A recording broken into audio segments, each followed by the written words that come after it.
Olá pessoal, sejam bem-vindos a mais uma aula de Biologia aqui do Fique em Casa Aprendendo. Para quem não me conhece, eu sou o professor Celso Ramos e hoje, na nossa aula de Biologia, nós vamos aprender um pouco sobre estruturas básicas e funcionamento dos tecidos. Agora eu vou falar de tecidos adiposos e cartilaginosos, né? Nós já iniciamos sobre os tecidos conjuntivos, né? Na aula anterior, eu já falei para vocês sobre o tecido conjuntivo propriamente dito, tá? Só que eu falei para vocês que os tecidos conjuntivos, eles são divididos em tecido conjuntivo propriamente dito e tecido conjuntivo com propriedades especiais. E aí nós vamos falar dos tecidos conjuntivos com propriedades especiais, e aí depois eu vou falar de tecido conjuntivo adiposo. Posteriormente, nós vamos estar finalizando essa aula falando do tecido conjuntivo do tipo cartilaginoso, tá? Alguns nomes já são um pouco que familiares para vocês. Tem outros nomes que vai ser um pouquinho complicado, então não se preocupem, tá? Eu vou estar sendo um pouco repetitivo em alguns momentos para que vocês possam assimilar um pouco sobre esses conceitos, tá? Então, os tecidos conjuntivos com propriedades especiais, eles são assim classificados de acordo com o tipo de células que são encontradas nesses tecidos e com os tipos de fibras ou matriz extracelares que essas células produzem. Lembrando que matriz extracelular são substâncias que estarão entre as células, né? Porque nós temos as células do tecido e entre essas células vai haver um espaço, que é o espaço extracelular. E nesse espaço nós vamos encontrar substâncias que as células do tecido produzem, que a gente chama de matriz extracelular, formada por íons, por proteínas. Essas proteínas são fibras, né? E dependendo do tipo de célula e do tipo de matriz extracelular presente nesse tecido, nós poderemos classificar eles. Como, por exemplo, tecido adiposo, nós temos os tecidos ósseos, né? Tecido conjuntivo cartilaginoso.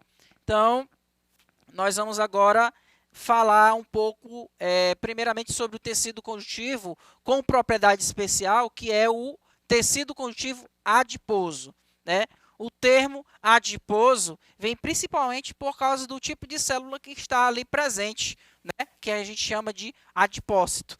Então, é um tipo especial de tecido conjuntivo, né? Do tipo frouxo, tá? As células especializadas no armazenamento de gordura nesse tecido, a gente chama de adipócito. Então, como vocês já podem perceber, o tecido adiposo é o tecido conjuntivo que armazena gordura, lipídio. Então, a célula que vai estar armazenando esses lipídios, a gente chama de adipócitos, tá? Geralmente, nós encontramos tecido conjuntivo adiposo lá na tela subcutânea. Então, vamos aqui, ó, nós temos uma imagem representando um pequeno corte histológico da nossa pele, certo? Observa aqui que na camada superior da pele, a gente chama de epiderme. E nós já vimos na aula de tecido epitelial que essa camada superior da pele, que é a epiderme, é formada por células de tecido epitelial. Mas logo abaixo da epiderme, nós temos aqui a derme. Essa derme, ela é tecido conjuntivo, ok, pessoal? E abaixo da derme nós temos um outro tecido conjuntivo, só que nesse caso aqui é o tecido conjuntivo adiposo.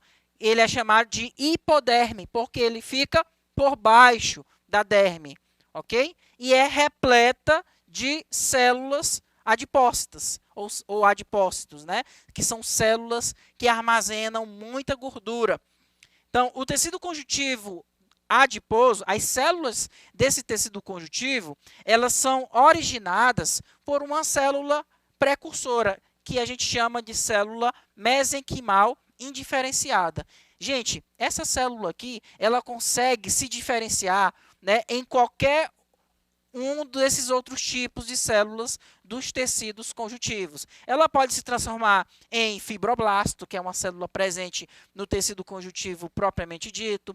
Ela pode se transformar em células adiposas, que a gente chama de adipócitos, e muitas outras células. Então, a origem do adipócito é a partir de uma diferenciação de uma célula mesenquimal indiferenciada, né? Ela se transforma, se diferencia em uma célula adiposa.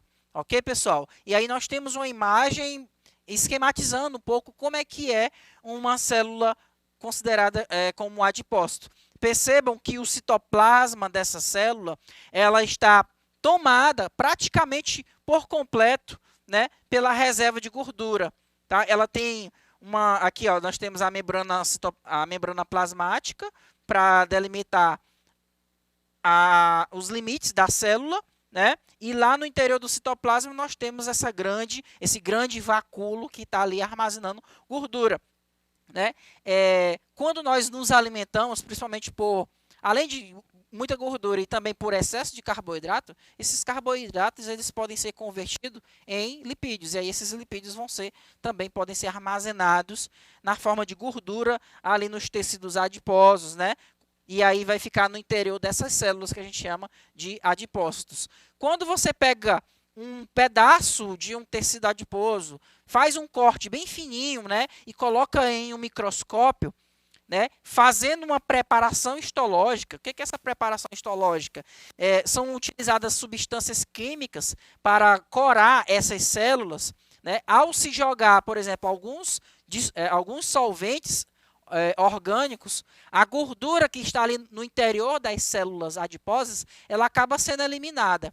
E aí, quando você vai estudar um corte histológico de microscópio, você vai perceber que as células adiposas ela tem essa coloração branca. Na verdade, aqui esse branco é porque ao se jogar solventes orgânicos, essa gordura que tinha aqui no interior dessas células, elas foram dissolvidas e aí ficou apenas um espaço vazio. Então, quando você observa um corte histológico de tecido adiposo, você vai perceber que as células adiposas elas têm uma coloração meio que branca, tá? Então, o tecido conjuntivo adiposo, ele tem como principal função armazenamento de energia. Gente, gordura, ela tem energia armazenada nela, tá? Até mais do que o carboidrato. Então, uma molécula de gordura, ela produz muito mais ATP do que a molécula de carboidrato. Lembrando que a ATP é uma molécula energética que é produzida na mitocôndria no momento da respiração celular. Ok? Essa é considerada como uma moeda energética. Toda vez que a célula gasta energia, ela utiliza o ATP como moeda energética. E aí, no caso da gordura, né, que está armazenada no tecido adiposo, ela fornece muito mais energia para a célula. O tecido adiposo também é utilizado como preenchimento dos espaços entre os órgãos.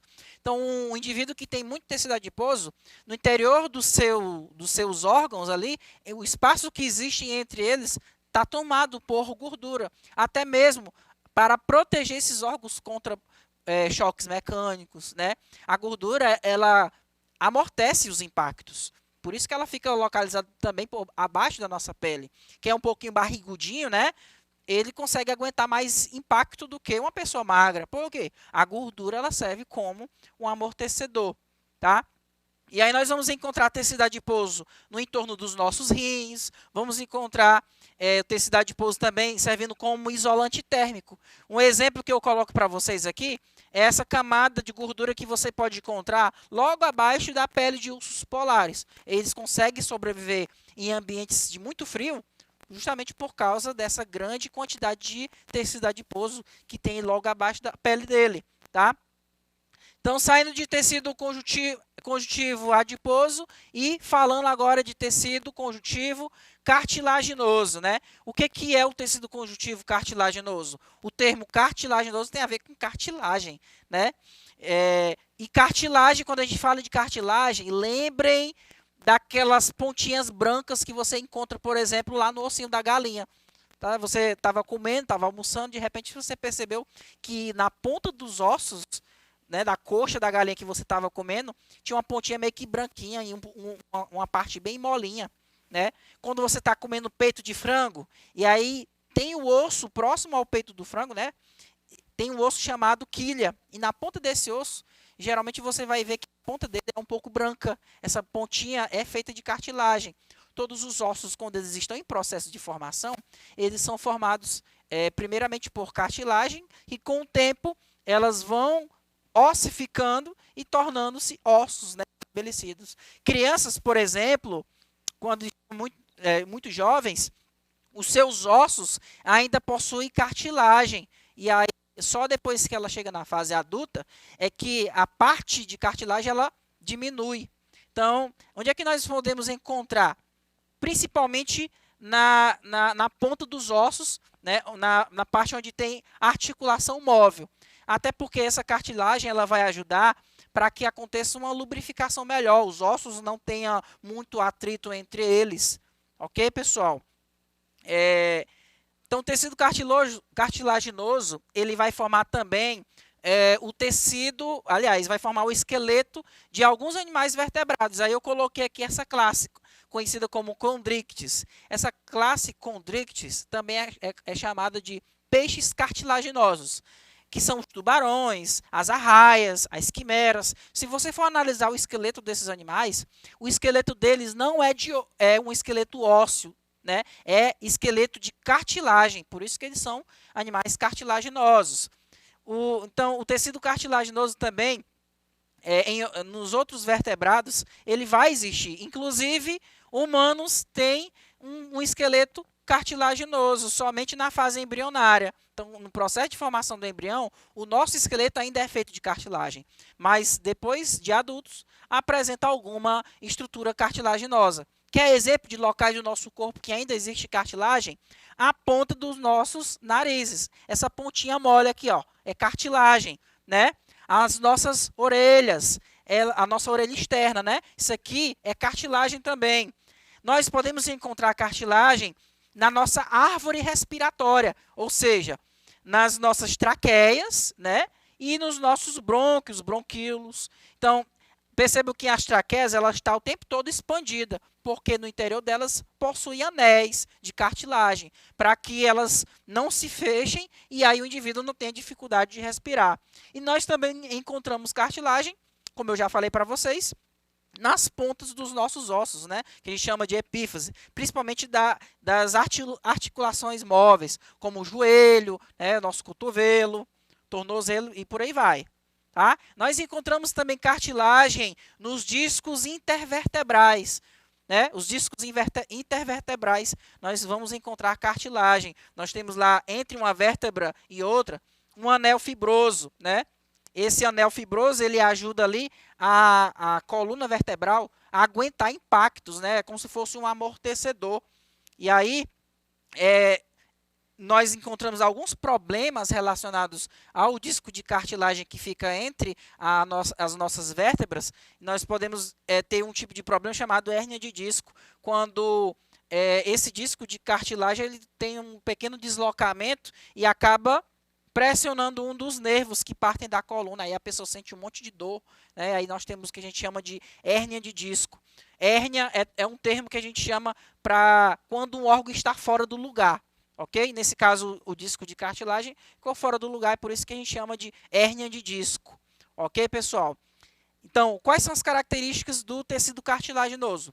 Bem, tecido cartilaginoso, ele possui uma matriz extracelular. Vamos lembrar que matriz extracelular é a substância que fica entre as células, né? A matriz extracelular do tecido cartilaginoso, ela é constituída principalmente por fibras colágenas. Essas fibras colágenas promovem rigidez. E também condrina, que é um polissacarídeo. O que é essa condrina? Ela promove consistência de borracha. Por isso que as cartilagens ela tem essa consistência um pouco borrachuda.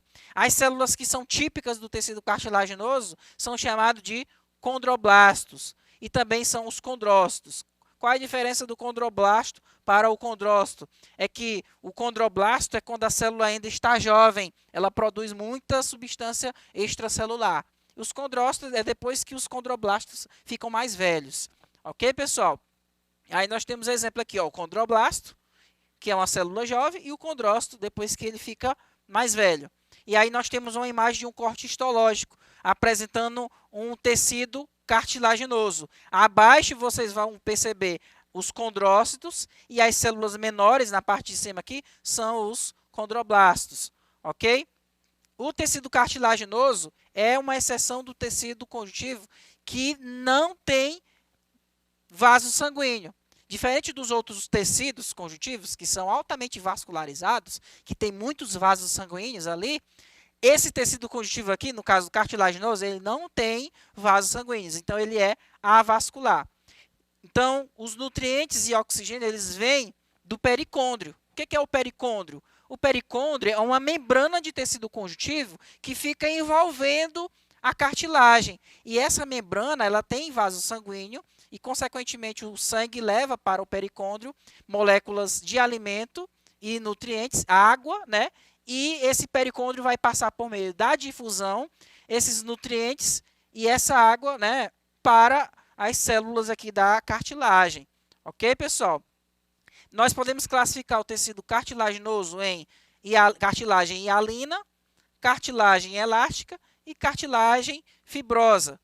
A cartilagem hialina, ela é mais comum e ela possui poucas fibras colágenas. Onde é que nós podemos encontrar cartilagem hialina?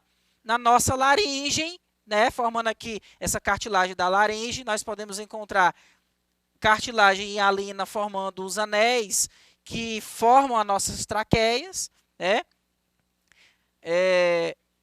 A cartilagem elástica, ela é semelhante à hialina, só que no caso da cartilagem elástica, nós vamos perceber que tem fibras elásticas entrelaçadas.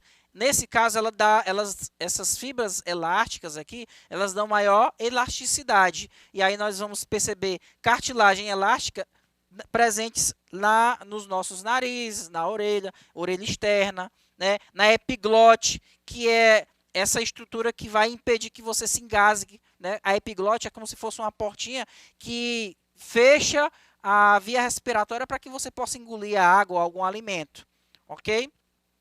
E a cartilagem fibrosa, tá? Que é fibrosa, ou fibrocartilagem. Então, ela tem grande quantidade de fibras colágenas e ela é mais resistente. Onde é que nós podemos encontrar a fibrocartilagem?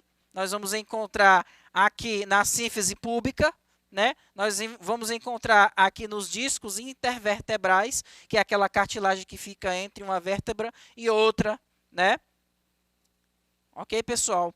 Então, nós vimos hoje assim, uma visão bem geral sobre tecido cartilaginoso e tecido adiposo, né? O que diferenciou esses dois tipos de tecidos foi justamente o tipo de célula presente, tá? E as substâncias extracelulares que estão ali presentes, que a gente chama de matriz extracelular. Espero que vocês tenham entendido, tá? Peguem o livro, dá uma revisada, tá? Porque eu sei que só assistindo a aula uma única vez, isso não vai entrar na sua cabeça por osmose.